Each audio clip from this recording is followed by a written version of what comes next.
মুখ্যমন্ত্রী রমজান মাসে ইফতারে আসছেন ফুরফুরায়।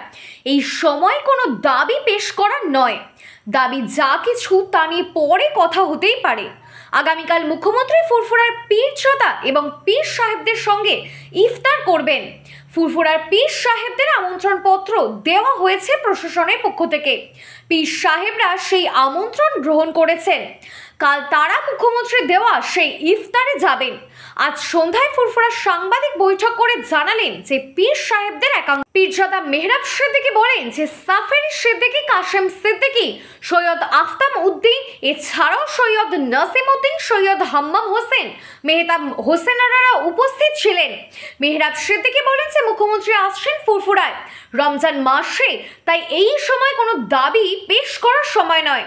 তহা সিদ্দিকী কয়েকদিন আগেই জাঙ্গিপাড়া বিধায়ক তথা পরিবহন মন্ত্রী সম্বন্ধে তোপ দেখিয়েছিলেন, বলেছিলেন 14 বছরের বিধায়ক 14 টাকারও কাজ করেননি ফুরফুরায়। সেই বক্তব্যের বিরোধিতা করেন মেহরাব সিদ্দিকী। আমরা চাই মুখ্যমন্ত্রী আমাদের এই সমস্যার কথা শুনবেন, তার জন্য একটা দরজা তৈরি করা হোক এবং এর জন্য ফুরফুরা দরবার শরীফের একজন কাউকে নির্দিষ্ট করা হোক, যিনি স্বঘোষিত কেউ নয়। মুখ্যমন্ত্রী আসছেন, ওনার সঙ্গে যোগাযোগের রাস্তাটা চওড়া করা দরকার। ফুরফুরা শরীফে মুখ্যমন্ত্রী আসার প্রায় অন্তিম লগ্নে এসে পীরজাদা তহা সিদ্দিকীর বিরুদ্ধে বিস্ফোরক অভিযোগ তুললেন পীরজাদাদের একাংশ সাংবাদিক সম্মেলন করে। প্রসঙ্গত কিছুদিন আগেই ফুরফুরা উন্নয়ন যে হয়নি বলে অভিযোগ উঠেছিল, সেটাই আজ নস্যাৎ করে দিলেন সাংবাদিক সম্মেলনের মাধ্যমে। নাম না করে কটাক্ষ ছুড়লেন আরেক পীরজাদাদের দিকে। এনাদের যেটা দাবি বলেন, তবে এতদিন ফুরফুরা শরীফের উন্নয়ন পরিষদের মাধ্যমে যে সমস্ত কাজ হতো তা কিনা একতন্ত্রভাবে চলতো। তবে গতকাল মুখ্যমন্ত্রীর সভাকে কেন্দ্র করে পীরজাদাদের একাংশ আমন্ত্রণ পত্র হাতে পাওয়ার পর তারা নিজেদের মধ্যেই আলোচনা শুরু করে দীর্ঘক্ষণ বৈঠক চলার পর সিদ্ধান্ত হয় যে তারা মুখ্যমন্ত্রীর সভায় যাবেন এবং বেশ কিছু দাবিও তুলে ধরবেন সেখানে। ফুরফুরা শরীফ থেকে Sudip Bhattacharya report, Bengal news express. আপনাদের মাননীয় মুখ্যমন্ত্রী আসছে এবং আপনাদেরকে আমন্ত্রণ জানিয়েছেন, আপনারা কি বলবেন? আপনারা যাবেন? হ্যাঁ, আমরা বাংলার মুখ্যমন্ত্রী আসবেন, নিশ্চয়ই আমরা যাব এবং তাকে আন্তরিকভাবে স্বাগত জানাই। 26-এর আগে, মানে ভোটের আগে আমাদের কাছে আবার প্রায় 10 বছর পর আসছে, যে পীরজাদারা ভোট নিয়ে চিন্তা ভাবনা করে নিজের আগে পিছের হিসাব বেছে নিয়ে রাজনীতি না করে রাজনীতির আড়ালে থেকে ধর্মকে ঢাল করে চলেছে, প্রশ্নটা তাদের জন্য ছিল, আমাদের জন্য বোধহয় নয়। কালকে মুখ্যমন্ত্রীর সঙ্গে কি আলোচনা করবেন? আপনাদের সঙ্গে বৈঠক করার কথা বলেছেন? দেখুন, বৈঠক না, উনি আমাদের এখানে এসে আমাদের সঙ্গে ইফতার করবেন, সেই রকম একটা ইনভিটেশন আমরা পেয়েছিলাম। তো সেই ইনভিটেশন অনুযায়ী আমরা যাব, একসঙ্গে সেখানে ইফতার করব। তারপরে তিনি আমাদের কিছু কথা শুনবেন বা তিনি যা বলবেন আমরা শুনবো, এইরকম একটা তো থাকবেই। যেগুলো অনেকটার পরেও আরো অনেক কিছু দাবি আছে, সেগুলো তো আমাদের থাকবে, তবে এটা ঠিক সময় নয় বলে আমরা মনে করি। যেহেতু তিনি ফুরফুরা শরীফে প্রথমবার আসছেন ইফতার, রোজার মাসে ইফতারের উদ্দেশ্যে, তো এখানে দাবি দাবা পেশ করার জায়গা বলে আমি মনে করি না। তারপরেও আমাদের যেগুলো থাকবে তার কাছে আমরা সেই রকম সময় নেবো, নিয়ে তার সঙ্গে বসবো এবং তার বিভিন্ন দপ্তরে যেখানে যা যথাযথ যেভাবে যেগুলো পৌঁছাবার তার ইনস্ট্রাকশন অনুযায়ী দিলে আমরা ফুরফুরা সহ সারা বাংলার আবার নতুন আরো কিছু দিশা পাবে, সেগুলো আমরা সেভাবেই করবো। কি অভিযোগ উঠছিল?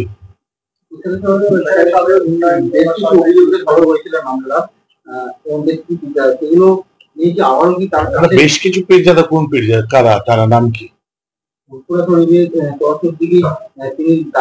আর কোন পীরজাদা, কোন সিদ্দিকী, আর কোন পীরজাদা? ইনি বরাবর এই ধরনের কথাবার্তা, কখন এদিক কখন ওদিক, কখন কোন লিডার পছন্দ কখন কোন লিডার অপছন্দ, সে অনুযায়ী তিনি বলে থাকেন। এটা তাকে জিজ্ঞেস করুন ব্যাপারটা। তবে এই 14 বছরে 14টি কাজ হয়নি, এই ধরনের যে কথাবার্তা, এগুলো সত্যের অপলাপ করা। পীরজাদা পীর সাহেব হিসাবে আমরা এই সমস্ত কথার গুরুত্ব দিই না।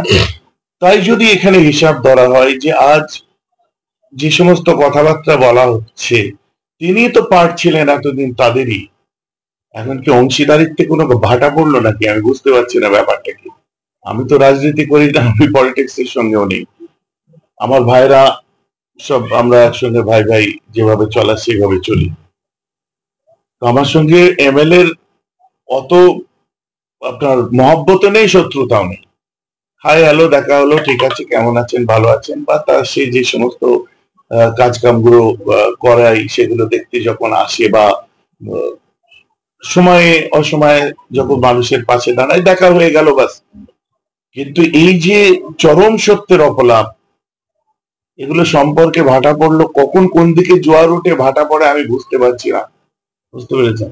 অতএব এইসব কথা, অবাঞ্ছিত কথার উত্তর দেওয়ার প্রয়োজন আছে বলে মনে করি না। কারণ আমাদের ফুরফুরা শরীফের যে সমস্ত উন্নয়ন হয়েছে, অনেক উন্নয়ন না হলেও অনেকটা উন্নয়ন হয়েছে, অস্বীকার করার জায়গা নেই। যেমন 100 বেডের হসপিটালের কাজ প্রায় শেষের দিকে, যেমন আলিয়া ইউনিভার্সিটি ক্যাম্পাসের কাজ প্রায় শেষের দিকে, যেমন রাস্তাঘাট বিভিন্ন যা যা আপনারা দেখতে পাচ্ছেন সব শেষের দিকে, মোসাফিরখানা কাজ শেষের দিকে। এখন এগুলো সিস্টেমেটিক ভাবে কিভাবে চালু হয়ে সুন্দরভাবে চলে সেইটার অপেক্ষায়। এই সব আর কি। এখন নতুন বাজিমাত করা অনেক কথাবার্তা বাজারে উঠে, ওগুলো আমরা গুরুত্ব দিই না। আর এই সমস্ত আপনাদের বদৌলতে তারা মানুষের সামনে এগুলো বলতে পারে। মিডিয়া যদি না থাকতো তাদের এই কথা মানুষের কান পর্যন্ত পৌঁছাতো না। মানুষ কথা শোনে না, উন্নয়ন দেখে। অনেকে বলছেন লোকসভা সামনে বিধানসভা ভোট 26-এ, তো তার আগে এখানে আসছে সংখ্যালঘু মানুষের মন জয় করতে। এইসব নিয়ে আমি কি বলবো বলুন তো? এগুলো আমার ওই ছোট ভাই নওশাদ আছে না, এমএলএ, ও ভালো বলতে পারবে, কারণ রাজনৈতিক জায়গাটা ও ভালো বোঝে। বুঝতে পেরেছেন?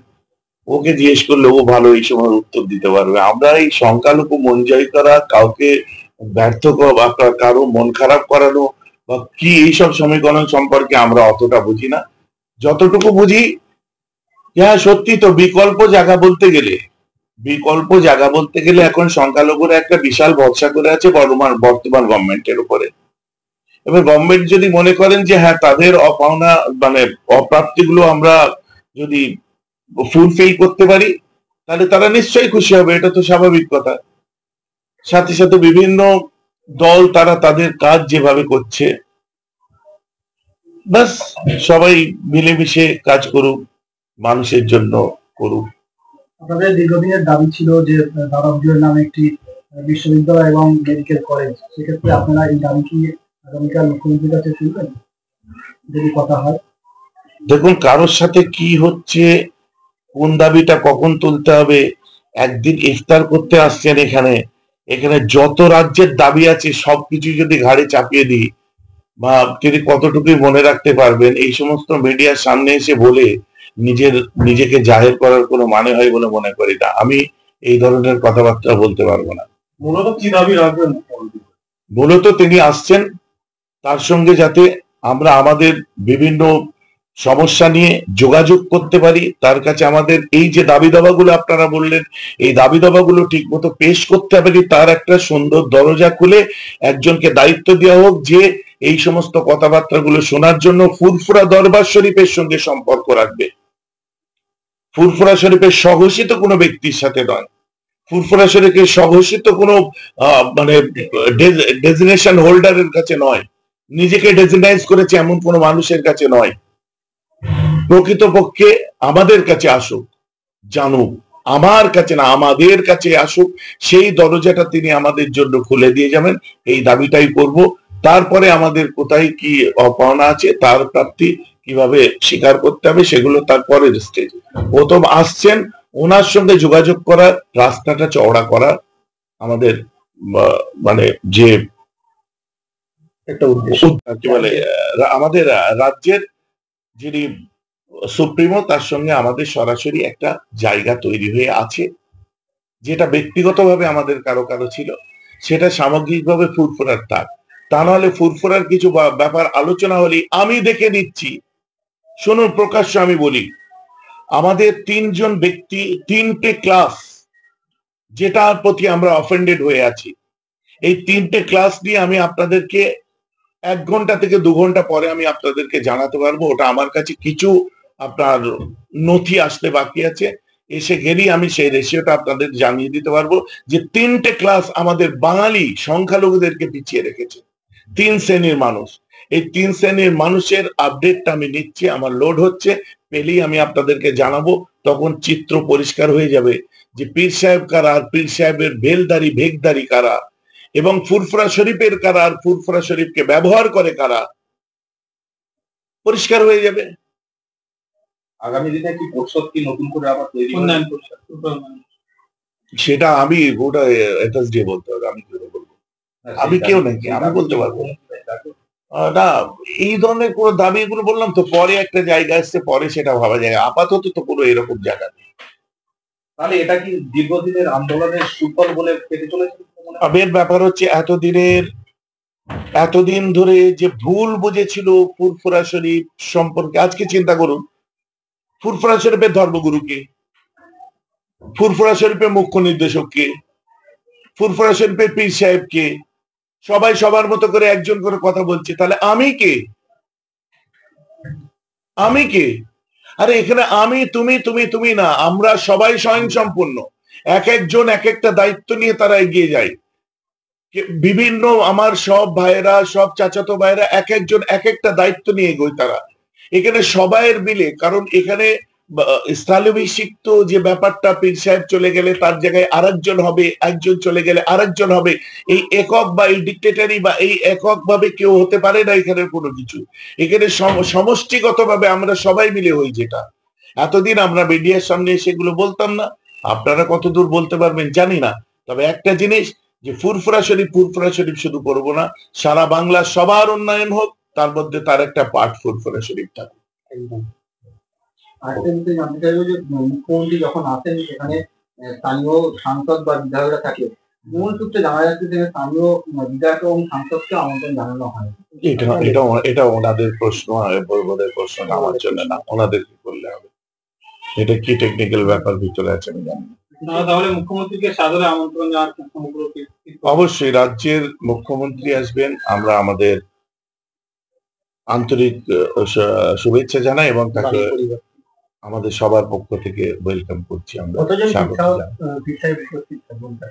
মোটামুটি 86 জন মতো তো এখন পর্যন্ত পীরজাদা এবং পীর সাহেব মিলে থাকবেন, যেটা আমি দেখছিলাম। এছাড়াও আরো অনেকে থাকবেন।